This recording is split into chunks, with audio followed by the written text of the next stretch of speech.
ஒரு பாணன் அல்லது ஒரு புலவன் பரிசு பெற்று வந்த ஒரு மன்னனது நாட்டிற்கு எவ்வாறு செல்ல வேண்டும், அவனிடம் நான் போய் பாடி பரிசு பெற்று வந்து விட்டேன், நீங்களும் செல்லுங்கள், இந்த வழியாக செல்லுங்கள், இப்படி செல்லுங்கள், இங்கெல்லாம் கடந்து செல்லுங்கள் என்று சொல்லி ஆற்றுப்படுத்துதல் தான் ஆற்றுப்படை நூல்களின் சிறப்பு.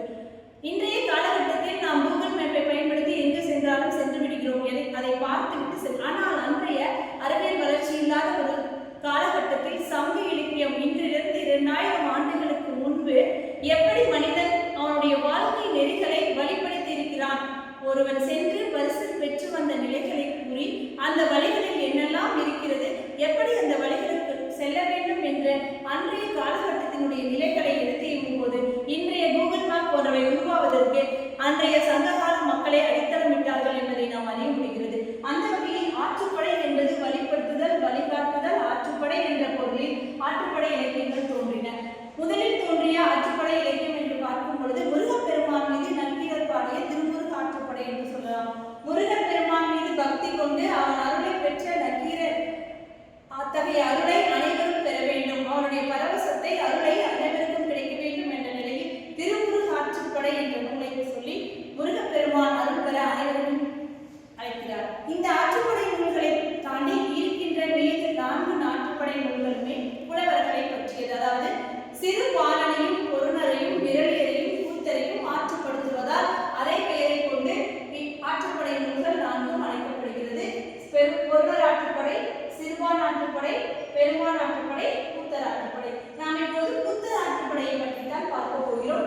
கூத்தர் ஆற்றுப்படை என்று சொன்ன உடனே கூத்தை நடத்தக்கூடிய கூத்தர்கள் ஒரு நாட்டிலிருந்து இன்னொரு நாட்டிற்கு சென்று தன்னுடைய திறமைகளை காட்டி பரிசு பெறுகிறார்கள். அப்படி பரிசு பெற்றதை கொண்டு வந்து இன்னொரு கூத்தரிடம் காட்டி நீங்களும் இந்த வழியாக செல்லுங்கள், இப்படியெல்லாம் செல்லுங்கள், இதையெல்லாம் கடந்து செல்லுங்கள், இத்தகைய அரசிடம் சென்று நான் பரிசு பெற்றதை போல் நீங்களும் பரிசிலை பெற வேண்டும் என்று ஆற்றுப்படுத்துவதாக இந்த கூத்தராற்றுப்படை என்ற நூல் அமைகிறது. கூத்தராற்றுப்படை எழுதியவர் பெருங்கொசிங்கனார் என்ற புலவர். அரசர் நன்னன் செய் நன்னன், அதாவது இதற்கு இன்னொரு பெயர் என்றால் கூத்தராற்றுப்படையின் மற்றொரு பெயர் மலைகடுபடாம்.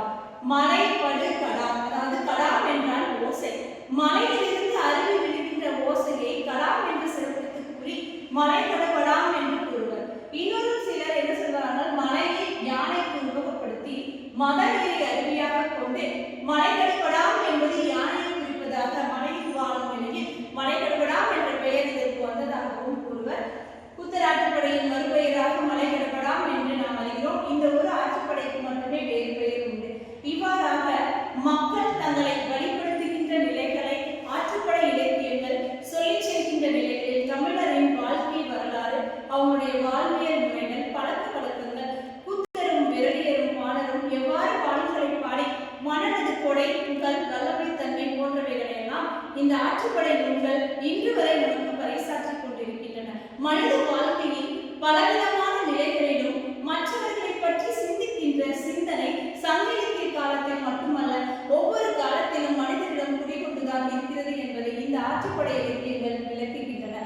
ஒவ்வொரு ஆற்றுப்படை நூல்களுமே சிறந்த தன்மைகளை எல்லாம் சொல்லி ஆற்றுப்படுத்துகின்ற நிலைகளை சொல்லி, இப்போது கூட நாம் யாராவது வழிகாட்டுதல் வழி கேட்டால் உடனே சொல்லிவிடுகிறோம், இல்லை என்றால் தெரிந்து கொண்டு கூட சொல்கிறோம். அந்த மனநிலை இன்றைய காலகட்டத்தில் இருக்கிறது என்றால் அதற்கு சககால முன்னோர்களாகிய நம் முன்னோர்கள் நம்மிடம் சொல்லி சென்ற இந்த வழிகாட்டுதல் என்ற ஒரு சிறப்பு நிலைகள் தான். இந்த ஆற்றுப்படை இலக்கியங்களுக்கு தொல்காப்பியம் இலக்கணம் கூறினாலும் பிற்காலத்தில் ஆற்றுப்படை இலக்கியமும் சிற்றிலக்கிய வகைகளில் சேர்ந்து ஒரு இலக்கிய வகையாகவே வளம் பெற்றது என்று கூறலாம். ஒவ்வொரு சிற்றிலக்கியங்களும் இலக்கிய வகைகளுமே தமிழை பறைசாற்றுவதோடு, தமிழ் மொழியையும் மொழி வளத்தையும் பறைசாற்றுவதோடு மனிதர்களின் வாழ்க்கையில் வாழ்வியல் உண்மைகளையும் வாழ்க்கை நெறிகளையும் உறுத்தி செல்கின்றன. அந்த வகையில் இன்று நாம் கூத்தராற்றுப்படை எவ்வாறு மனிதர்களுக்கும் மனிதனுடைய அவர்களுடைய முன்னோர்